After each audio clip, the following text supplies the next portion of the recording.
ازيكم يا شباب في فيديو جديد في قناتنا نيد فور جيم.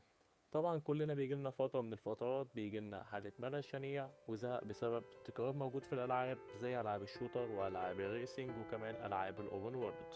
فالنهاردة حبيت أجيب لكم بعض الألعاب المميزة اللي تقدر تستمتع بيها وتديك تجربة مميزة ورائعة وما تاخدش معاك وقت طويل.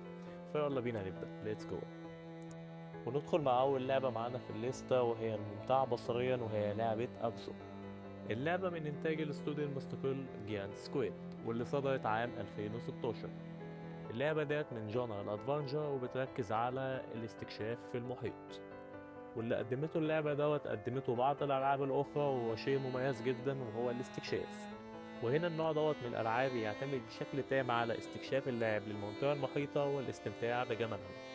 والنوعية ديت من الألعاب بتخرج اللاعب من الضغط المحطوط عليه موجود في ألعاب الشوتر وكمان في ألعاب أخرى، بحيث إن اللاعب يستمتع بجمال اللعبة بدون فايتنج بدون سرفايفل وبدون أي شيء آخر غير الاستكشاف.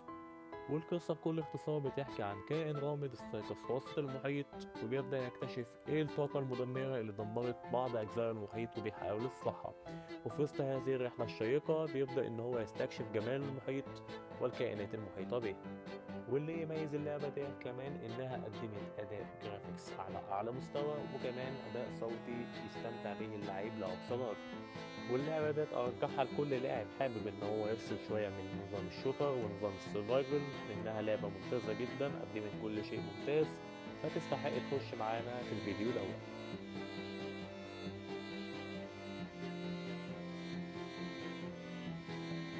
وندخل مع تاني لعبة معانا في الليستة وهي لعبة ستري.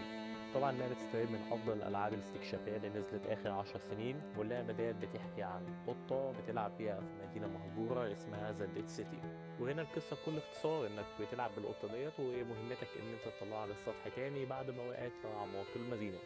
وهنا طبعا مش هحكي لك عن مدى سلاسة وجمال الجيم بلاي الخاص باللعبة لأنها قدمت جيم بلاي ممتع جدا وسلس، واعتمدت على ميكانيكيات جامدة جدا عن طريق إن هم استعملوا قطة حقيقية في الجيم بلاي عشان اللاعب يحس بمدى وجودة الجيم بلاي الخاص باللعبة.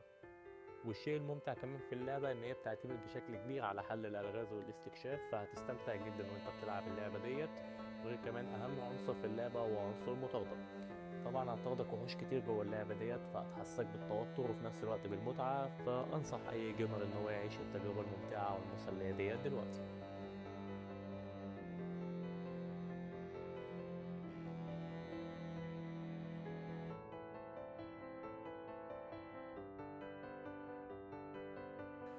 وندخل مع تالت لعبة النهاردة في الليستة وهي من جونر بازل وهي اللعبة المميزة جدا لعبة بورتال. وقصة اللعبة باختصار بتتكلم عن بنت كانت موجودة في مختبر تجارب فلقت معاها جهاز اسمه البورتال جان، وده جهاز بيسمح لها إن تفتح بوابات تتحرك بيها وسط الأماكن الموجودة حواليها. فبتستعمل الجهاز دوت إنها تقدر تخرج من مختبر التجارب دوت للعالم الخارجي مرة أخرى. اللعبة قدمت أداء مميز جدا في الجيم بلاي من ناحية الفيزيكس وسرعة الحركة وسرعة البديهة، فأنصح أي حد إن هو يلعب اللعبة ديت لأنها من أفضل الألعاب. Important thing is you're back with me.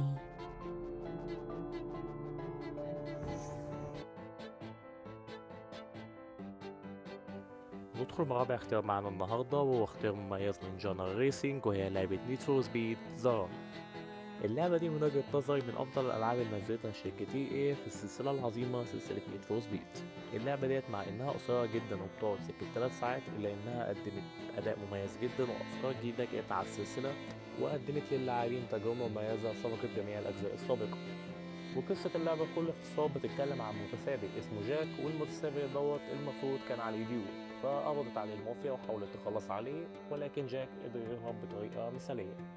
ومن هنا بتبدأ القصة بتاعتنا إن جاك بيحاول يبقى المتسابق نمبر 1 في أمريكا كلها، فبيبدأ يعبر الولايات كلها عن طريق الفوز بجميع السباقات. ولكن الموضوع مش سهل زي ما انت متخيله تماما، لانك بتبدأ تواجه منافسين شرس جدا في اللعبة وبتبدأ كمان تواجه الشرطة اللي بتبدأ تطاردك طول اللعبة. اللعبة قدمت قصة مميزة جدا ومليئة بالحماس والمتعة، وكمان قدمت عالم مفتوح او تقدر تقول عليه شبه مفتوح ولكن مميز جدا. اللعبة للأسف مش لعبة اوبن وورلد ولكنها لعبة قصصية بحتة ممتازة جدا جميلة وتقدر انك تلعبها وتخلصها في قعدة. والجميل جدا في اللعبة ديت انها بتنقلك في جميع الولايات الامريكية بجميع اجواءها وبجميع ظروفها، فبتقدر تشوف الارض واليابس والبحر والجليد وكل شيء موجود في اللعبة ديت. فاللعبة ديت من افضل الالعاب اللي انا ارشحها لكم جدا، ولازم تبدأ بيها دلوقتي.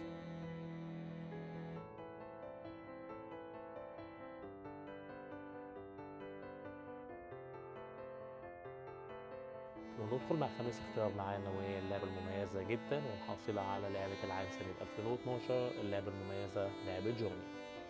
اللعبة ديت حابب ان انا ارجحها لكل شخص حابب انه يستمتع بالجمال الطبيعة زي اللعبة الاولى لعبة ابزو، لانها قدمت افضل جيم بلاي من ناحية الجرافيكس، وتفوقت فيها على العاب تقيلة جدا زي لعبة ذا ووكينج ديد ولعبة فار كراي 3 وكمان لعبة هيلو 4 واكتر من لعبة تانية. والاستوديو اللي عمل اللعبة ديت هو الاستوديو العظيم استوديو سانتا مونيكا، اللي عمل لنا اللعبة الأيقونية لعبة جاد اوف وور. والاستوديو دوت ركز بشكل تام جدا على الجرافيكس وعلى الصوتيات، وقدم للاعبين تجربة مميزة جدا وعلى أعلى مستوى من ناحية الجرافيكس ومن ناحية الصوتيات. والقصة باختصار بتحكي عن شخصية غامضة لقيت نفسها موجودة في وسط الصحراء، وهدفها الرئيسي هو الوصول لأعلى الجبال. أحب أقول لكل شخص حابب يجرب اللعبة ديت إنها مش لعبة، دي تجربة سينمائية ممتعة جدا، تقدر إن أنت تاخد منها دفعة جميلة جدا تفصلك عن الألعاب المملة، وكمان كفيلة إنها ترجع لك شغفك مرة تانية في الألعاب، أو إنها تديك تجربة مثالية ولا أروع منها. وكمان اللعبة ديت بتقدم لحظات أيقونية وممتعة جدا وتجربة سينمائية عظيمة، وأرشح اللعبة ديت لكل شخص حابب إن هو يستمتع بالتجربة ديت.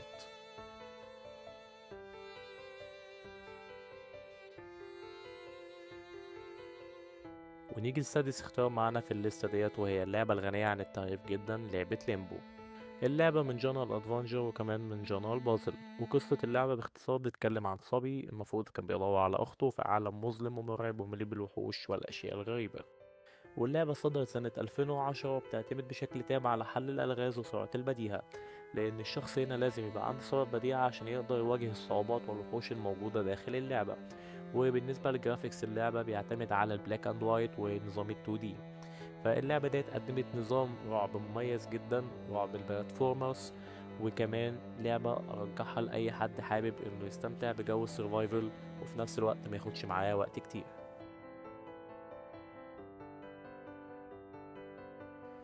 ونيجي لآخر اختيار معانا في الجونرا ديت، وهو من جونرا الأدفنجر، وهي لعبة What's Remain of the Edith Finch. اللعبة صدرت سنة 2017 وقصتها بتحكي عن عائلة فينش ومصيرها الغامض في اللعبة.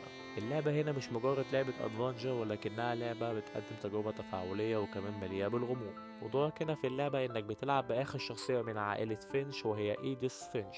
وبتبدأ من هنا اللعبة لما بتبدأ الشخصية ترجع لبيتها مرة أخرى، وبيبدأ معاها كمية من الظواهر الغريبة. ودورك في اللعبة إنك بتبدأ تبحث عن المصير الغامض اللي حصل للعائلة كلها. وبالنسبة للجرافيكس يعتمد على جرافيكس واقعي شوية وممزوج بالسريالية عشان يقدم للاعب تجربة مختلفة شوية في اللعب. واللعبة ديت حابب أرشحها لكل جيمر حابب إن هو يلعب لعبة مميزة وتكون قصية وعميقة. وبكده يكون الفيديو الجميل بتاعنا خلص، ما تنساش اللايك والاشتراك، وسلام.